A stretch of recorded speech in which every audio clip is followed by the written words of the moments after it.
Hi, my name is Marsh. I'm a product manager on the Apigee team, and joining me today is Evan from HP. We'll be talking about developer engagement and how it supports digital transformation. Digital transformation is a less violent way of saying software is eating the world. It means adapting to business opportunities presented by digitally enabled experiences. And I've spent the last 10 years helping Apigee customers adapt their existing businesses to this new landscape. While there are tools that can help with some of this transition, there's also a cultural shift that's happening. Digital transformation isn't just a package you install, it's a change in how people work. Now, real meaningful change takes time, but it also can happen in bursts. For the last few months, as the world's faced a pandemic, we've had to adapt faster. How we live, how we work, it's dramatically different than it was in January. To say we've been disrupted would be an understatement. And now, today, I'm much more likely to see my family and friends through a screen than in person. Adapting to shifts and new technologies, this has been going on for a long, long time. Automation really got going in the 1800s as the power loom transformed the textile industry with programmable looms such as the Jacquard machine, which then made it easier to reproduce patterns. This changed the way people do their work. If you fast forward to today, now many physical objects have digital interfaces. I can ask the Google Assistant to turn on my lights. I've added a device to my garage door so that it opens when I pull into the driveway. APIs are how these things talk to each other. When I order groceries on my phone, APIs fire off the different systems that make that happen. Teaching all these systems how to talk to each other and how to enable these digital experiences, that requires people, developers. And today, Evan and I will be talking about how enabling developers is a critical part of this digital transformation journey. So, creating this great developer experience, you build APIs, these are products, and you bring them to market. And keep in mind, there are many go-to-market strategies. You need to find the one that works for you. You might begin by trying to improve your internal business efficiency.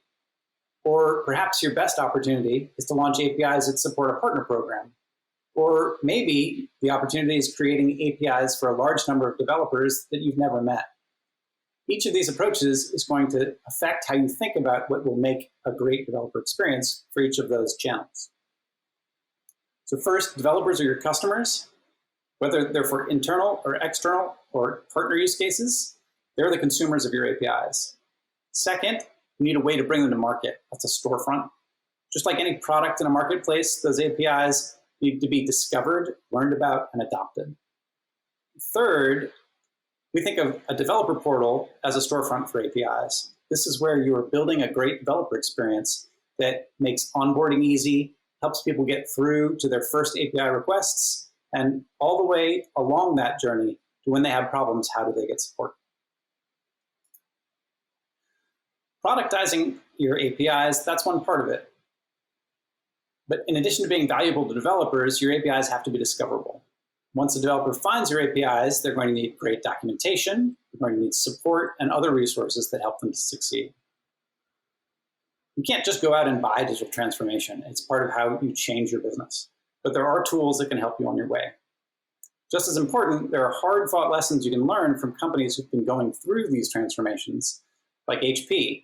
They've been on this journey for 5, 6, or 7 years at this point. And with that, I'd like to turn it over to Evan, who can talk to you about how HP uses developer experience to drive their digital transformation strategy. Evan, great to have you. Thank you, Marsh. Yeah, really appreciate the opportunity to speak at Google's invitation and about this topic that we both share so much enthusiasm for.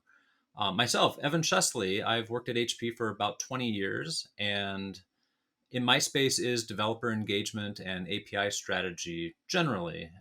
It's part of our company's work in digital transformation. In fact, I work in our Office of Digital Transformation and Transformation Organization. Today, I'm going to talk about what this journey has been like for us. And what's important is that it's not a done journey. It's underway. There's a lot we've been learning, and that means that there have been course corrections along the way. And that's an important aspect that I really want to have come through. Specifically, though, there's a few points I just want to make sure that you are attending to and that you take away by the end of this brief session. Um, like Marsh said, APIs aren't projects; they're products, and there's a rich embodiment of that we've really learned to embrace. API management's essential, absolutely, but as an enabler of this product lifecycle. There's a marketplace in play here that involves developers, and it might not be what you think. And developer experience is a thing. It's an important frame to moving in a digital direction and working with APIs and developers and creating that value that enterprises seek to unlock. Now, this sounds like a interesting story coming from HP. We're a hardware company, right? Back in the 30s, we got started.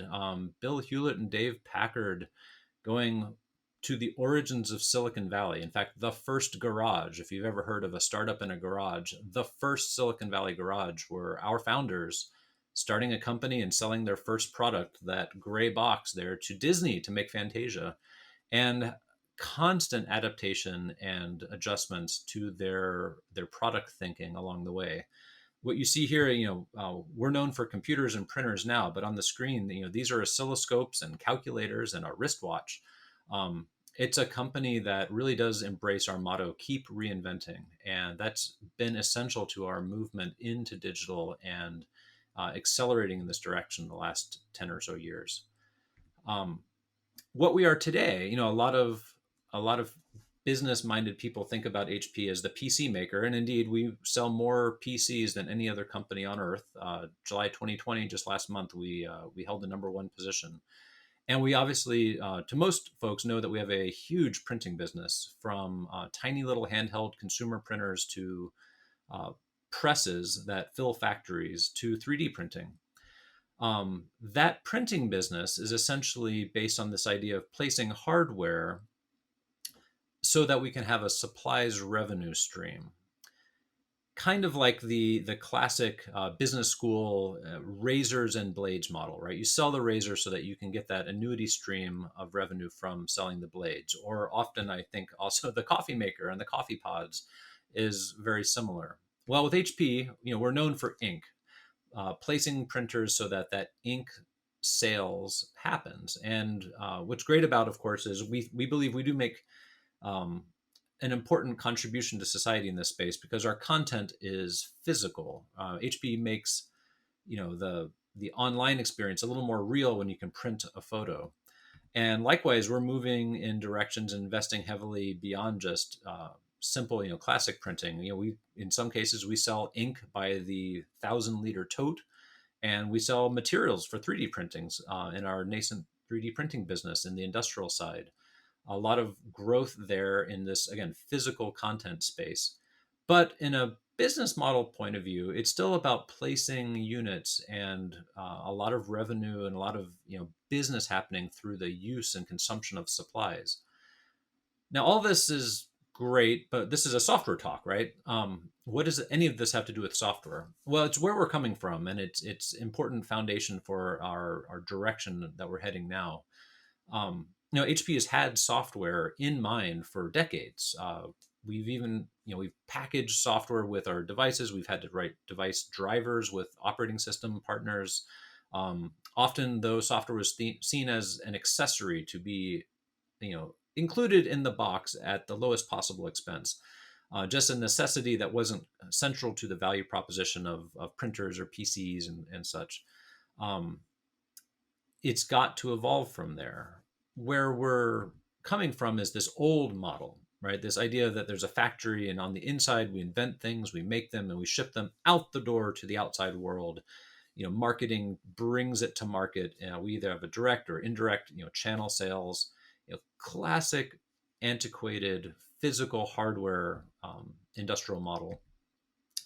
So we're learning to add software as a principle to this model, right? Let's add another dimension and keep that hardware side, right? We're still a mechanical engineering, strong manufacturing company. But if we think of software as its own piece to this equation, Now we can think of the in the factory or back office software investments, which are essential to a multinational company like ours. But also there's the outside software, like going to market with software, having digital businesses, this cloud modern 2020 approach to building and growing businesses based on software. Um, so now we have a way of thinking about it. Now, how do we make it real? Well, we start with our foundation. We have our hardware placed all around the world, from small to large, consumer, commercial, industrial. How do we grow these digital businesses, these software motions on top of it? Well, it starts with extensibility, right? How are we going to um, bring new value through our hardware? Well, this hardware has to be software extensible.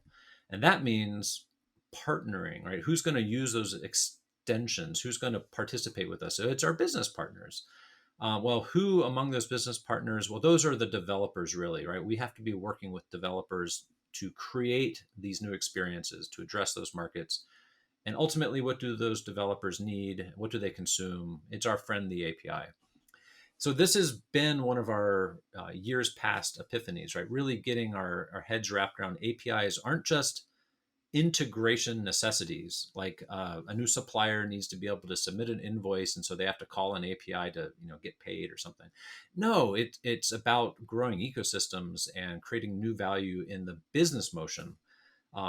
So really, we've recently gotten our hands around the fundamental value proposition of APIs, and so we're gonna really work with that. In fact, we started to adopt a mindset of build those APIs, place those APIs, and they'll create value, like that classic ink revenue stream of placing printers and seeing their usage create revenue through supplies consumption. So yeah, maybe the API is the new ink. Well, let's manage that. If it's going to be that fundamental and that critical, then we're going to learn about APIs and ensure we have structure to manage and control and really run them. So API management, right? This is how we came to start working with Apigee and Apigee Google. And our work is this imperative to ensure that we have a firm grasp on our API strategy. Management is essential, right? These assets are too important. And so we did our research. We really came to find that the Apigee's enterprise savvy data model and structure for federation and security, authentication, a lot of great features that map to our kind of enterprise scale complexity. Really important work to get our arms all wrapped around the API management space. And again, just kind of classic back office muscle that we had. Like, we need a new ERP. We know how to bring that in and bring it up to speed to serve our business. API management, same kind of motion. Research, adopt, build out that capability. And the outside world tells us this is an appropriate motion. Here's Gartner's view of enterprise or digital business landscape. Platform thinking, like a robust API management suite, is a software platform, not just a tool you wire in. And where does it fit on a full enterprise view of this landscape? Well, it's in that partnering facet, where API management and the developer portal components go, whether it's customer facing or it's internal or partner facing, right? Like that's the side of this landscape that we're operating. And it was reassuring to see that enterprise business strategists and deep thinkers are putting this work as a major facet of our go forward investments. So for us, that meant a lot of investment in understanding the data model and the controls, the knobs. How do we structure our thinking around API management? Obviously, Apigee is a product foundation, but it's got this organizational or data model structure that, for a non-trivial enterprise, you have to wield that appropriately and make it fit into your organizational landscape. And then deeper in the data model, there's all these other elements that serve an important purpose and allow us to hone toward getting the most value out of the management platform, the most visibility and observability and security. These are essential pieces. But then what we've learned as we've been doing this for the last 5 years now, we learned that this wasn't necessarily the goal, right? Rolling this out and making those integrations work, rolling it out, making the integrations work, and ensuring the controls are in place was necessary, but wasn't our final objective. Oh, something's missing there. And our developers, our own internal developers, kind of helped remind us of this. And that is this idea that I mentioned that really there's a product management story. And if there's a product, that means there's a customer. And if there's a customer, there's a customer experience. So, your NBA types are going to, light bulbs are going off and saying, that's right, customer experience matters. No matter what back office IT process or HR process or anything, there's always a relationship and there's an experience. And so we've recently pivoted to started really internalize the thinking that API management is a foundation on which we build a product value proposition, and that the API is the product, not just a managed element of our model of our operations and integrations. So we've moved API management now as this foundational enabler. It's like this, well-built road on which commerce can run. On that, now we can build software development standards and process automation, pipelines that'll ensure consistent software projects and services. And then on that is the real work of product management, the full life cycle from birth to getting it out in front of customers to iterating to even sunsetting products. This is our new frame. The API isn't the tip of that pyramid. Really, it's the product that has those relationships rolled up in it. So it's about relationships. It's about relationships with developers. And that means that this original work of understanding the data model, it remains in place, but we've learned to start shifting our focus to another dimension, right? Like let's going up in the business model stack into seeing those relationships and measuring the engagement with the product. Like we're now up into even net promoter score space. We're thinking about the product and the value it's creating. This is a graph that is fundamentally a different view on the work. This is about the relationships between different kinds of developers and the APIs and the product embodiment of those APIs, but also the runtime, real-time nature of APIs. And we've even learned to embrace that developers come in different types. There's the developers who make your APIs and the developers who consume those APIs. And they have different kinds of relationships and different stages of life cycles. Reliability and security remain essential, right? The runtime remains essential, but our focus is now, or maybe our sight line has shifted to better see how the value is really created by this work. Now, some of you might say, well, isn't this developer relations? We're talking marketing now? And no, we're really thinking still about the platform. But in a sense, yes, we're enriching our platform thinking with a concept of relationships and developers' experience with the product as a first order concern. There is a classic value chain view that might be familiar to some of you. This is a reflection of Apigee's original digital value chain, where we've got users who consume apps built by developers who consume the API that is offered by these publishers. And what we're doing now and how we're investing our energy looking at this space from 2020 going forward is we're really looking at a couple of different developer journeys. There's the consumer developer journey, and there's this publisher side, the creator side.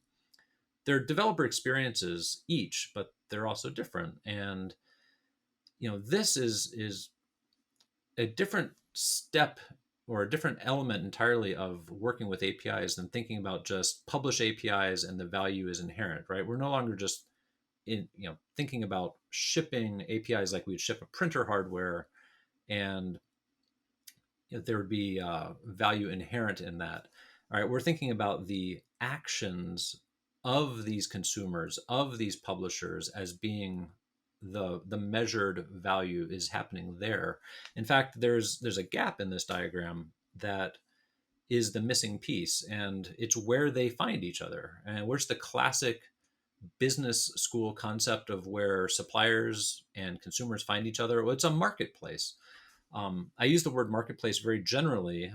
We're always thinking in terms of a developer portal, more or less, but it's a marketplace of ideas is what I've learned to adopt as a philosophy for why the portal serves the features it has, and how you measure its success. It isn't just uptime. It isn't just performance of page views and such. It's our consumers finding what they're looking for and unlocking value from a catalog of assets published by our developer community. If HP is going to offer APIs, we need to offer APIs that are products which unlock value. And they only matter. Even the best API product doesn't matter unless it's consumed by somebody who is, you know, having that value, right? Is experiencing it and solving their problems. So really, this puts in perspective this portal work, right? Why does this portal fit into this equation? It's because it's where these two communities can meet each other in a credible, like believable. It will be that marketplace where my participating community finds what we're doing. Also, beyond the portal as just a place for discovery, we're also learning that it unlocks insight through instrumentation. Analytics happens throughout the digital value chain, but at the portal where products are being published and iterated, and our internal and external partners are finding them, evaluating them, and choosing and engaging with our APIs, there's rich analytics that come out of that better inform how well this platform is working and what further investments are needed. So looking forward, simplifying our energy here, we're putting energy into that discovery and engagement part. The portal, not just as, again, a web platform, but as a place for both the consumers and the publishers to efficiently and confidently perform their work, right? Either searching for, finding, and getting on with life using some API or SDK, but also the publishers who need to know that this is how the catalog works. This is the ultimate catalog where I want my work to be discovered on, and as efficiently and as consistent and securely as possible. On the other side, we think about the developers in community. We have to invest in their resources for Q&A and consistent standards and topic tagging between things so that search works. So good, solid answers are always available when needed on how to run and be a successful developer in our company.